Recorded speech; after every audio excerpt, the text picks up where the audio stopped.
ही रह जाता है। इसीलिए जब भी हम गुरु महाराज जी के दरबार में आए तो सबसे पहले अपने मन को संयमित करते हुए हमें जो भी सेवा कार्य हो रहा है उसमें भाग लेना चाहिए। कि स्वामी जी महाराज अक्सर कहा करते हैं कि गाड़ी तो चलती है, लोग देखते हैं कि गाड़ी चल रही है, लेकिन एक बात है कि गाड़ी का अगर एक छोटा सा नट भी ढीला हो जाएगा तो गाड़ी नहीं चलेगी।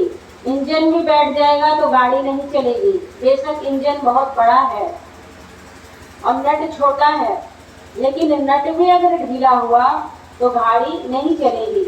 उसी तरह ये आश्रम की इतनी बड़ी व्यवस्था है। कितने दिन से स्वामी जी महाराज यहाँ आके बैठे हैं, गर्मी है इतनी, स्वास्थ्य उनका ठीक नहीं, स्वास्थ्य भी बिगड़ गया। तमाम सेवक उनके महात्मा जी लोग लगे हुए हैं। हम तो अभी कल परसों से यहाँ आए हैं और जो सेवा बन पड़ी, जो उन्होंने सेवा कराया, थोड़ा बहुत कर रहे हैं, लेकिन इतनी विशाल व्यवस्था और इतना सुंदर महत् कार्य के पीछे योजना क्या है? योजना यही है कि हमारे अंदर भक्ति का उदय हो। योजना यही है कि हमारे अंदर सत्संस्कार जगे और हमारा जो लाइन है गुरु भक्ति का, जो हम गुरु महाराज जी की पूजा करते हैं, उसमें और दिनों दिन हमारी वृद्धि हो।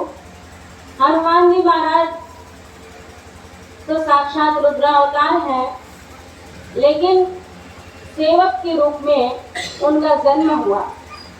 वो सेवक ही बनते हैं। एक कल्याण के विशेषांक में निकला था कि जब उनका अवतार होने लगा तो वह कहते हैं कि मेरे स्वामी तो मनुष्य रूप में जन्म लेंगे, तो अगर मैं भी मनुष्य रूप में जन्म लूंगा तो एक हो जाऊंगा, इसलिए मुझे वानर का रूप दीजिए। मुझे हर दृष्टि से उनसे नीचा रहना चाहिए क्योंकि मैं सेवक हूँ, इसलिए मुझे वानर का मुख दीजिए क्योंकि मैं सेवक हूँ। और उसमें इतनी सुंदर व्याख्या थी कि हनुमान जी महाराज कभी नहीं कहते कि मैंने ये किया, जबकि उन्होंने कितना कुछ किया। इसका प्रमाण संतों के श्रीमुख से हम सुनते हैं, रामचरितमानस में पढ़ते हैं, लेकिन क्रेडिट लेने का काम उनको कभी नहीं सूझा कि हाँ भगवान जी मैंने किया। एकदम पीछे रहते हैं। राम का किन्हें बिना मोह कहा विश्राम, कहते हैं कि सेवा में एकदम तत्पर, क्या कर दूं मैं अपने स्वामी के सुख के लिए। और जब उसको शाबाशी देने के लिए भगवान कहते हैं तो त्राहिमाम प्रभु कहते चरणों में गिरते हैं कि आप बढ़ाई देंगे तो मैं डूब जाऊंगा, मैंने तो कुछ नहीं किया। सेवक को कैसा होना चाहिए, इसकी शिक्षा हनुमान जी महाराज से ही मिलती है कि अगर सेवा में जितना दौड़ दौड़ के हम सेवा कर सके वह करना है और प्रशंसा के समय कैसे पीछे हो जाते हैं। तो उनकी एक एक बात जो है हमें आश्रम जीवन में और हमें प्रौढ़ बनाती है, हमें और अच्छा सेवक बनाने की प्रेरणा मिलती है उनसे। और सेवा कभी घटती ही नहीं।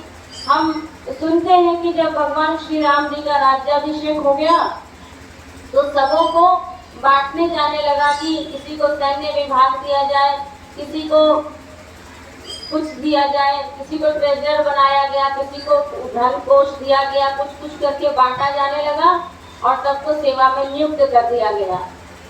तो हनुमान जी को जब पद देने की बात आई तो हनुमान जी कहते हैं कि ये पद क्या होता है। भगवान कहे कि पोस्ट होता है, पद होता है, किसी किसी को ये दिया जाता है, क्या फिर ये पद छीना भी जाता है, क्या कि हाँ यह पद छीन भी लिया जाता है, क्या फिर क्या होता है, क्योंकि फिर भूतपूर्व लगता है उसके आगे।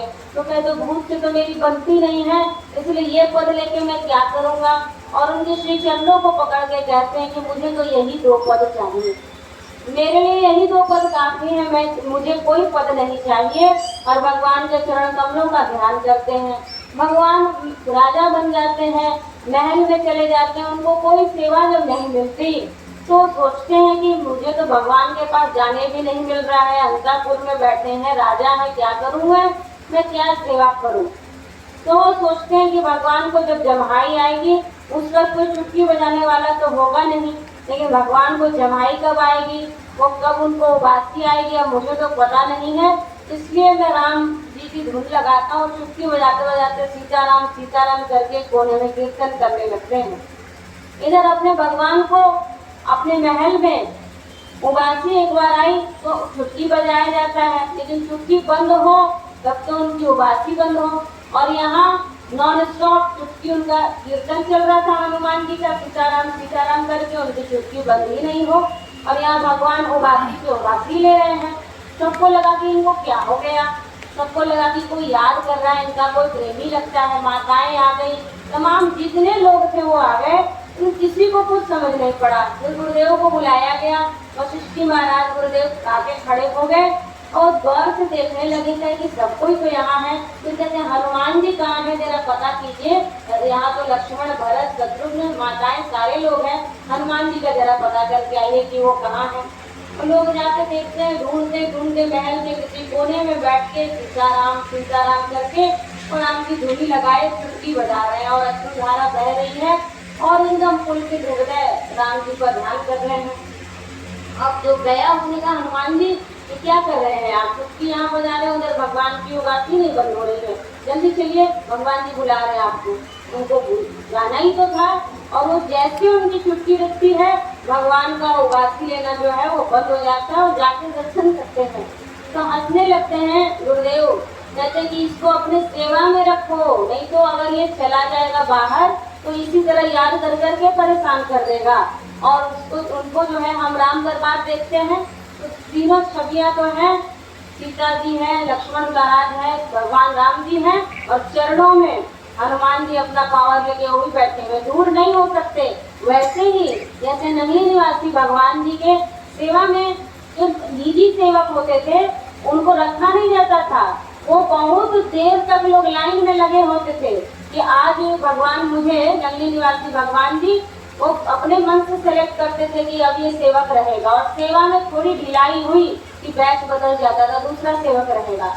तो कितने लोग लाइन में लगे थे कि अब मेरी बारी आएगी। और परम प्रभु हमारे वो तो अवतार और इतनी उन्होंने सेवा की कि एक बार किसी ने जाके कह दिया नगरी निवासी भगवान जी को कि परम जी जो है वो दूसरों की सेवा लेके वो करने लगते हैं, अपनी सेवा तो करते हैं, दूसरों से छीन के करने लगते हैं।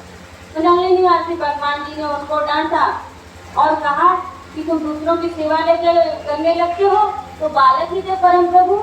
उन्होंने भी थोड़ा रोष जताया, बच्चे का रोष था। उन्होंने कहा कि नहीं, लोग झूठी मेरी आपके सामने जो है वो निंदा कर देते हैं और अपमान भी लेते हैं। तो भगवान जी कहते अच्छा मेरे सामने भी गुस्सा करता है।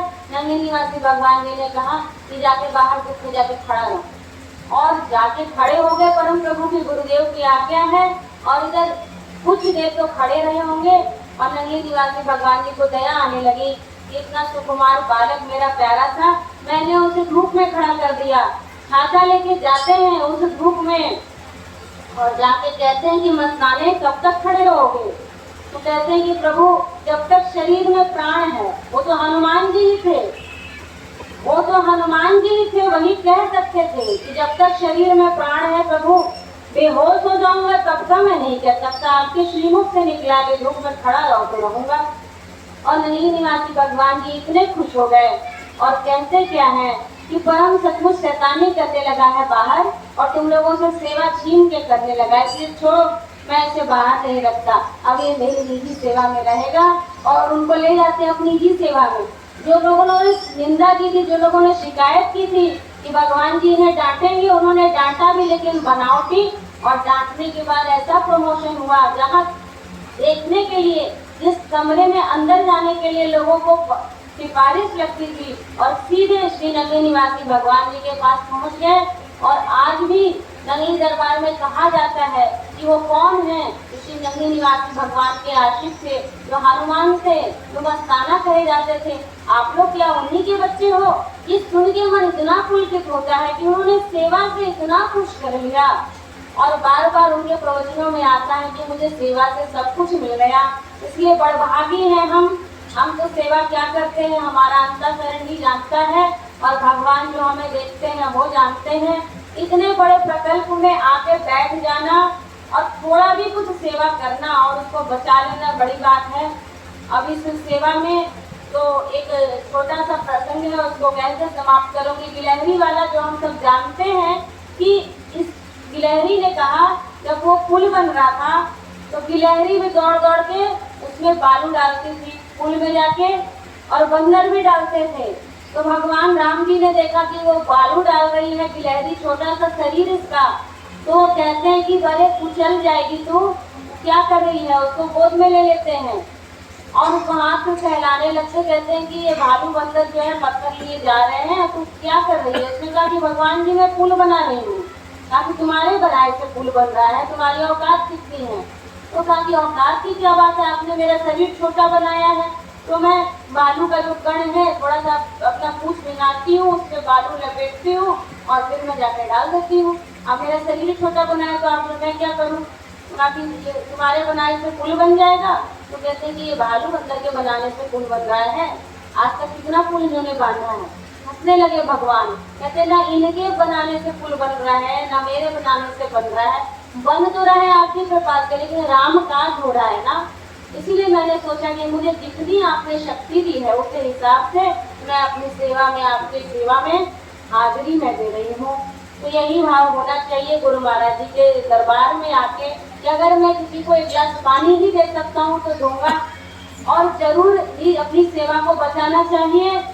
और उस सेवा को बचाने के बाद जो पुण्य मिलता है उस खजाना को प्रिजर्व करके जब हम अपने घर भी जाएंगे तो यहाँ के पुण्य से हमारा मन शांत हो जाएगा।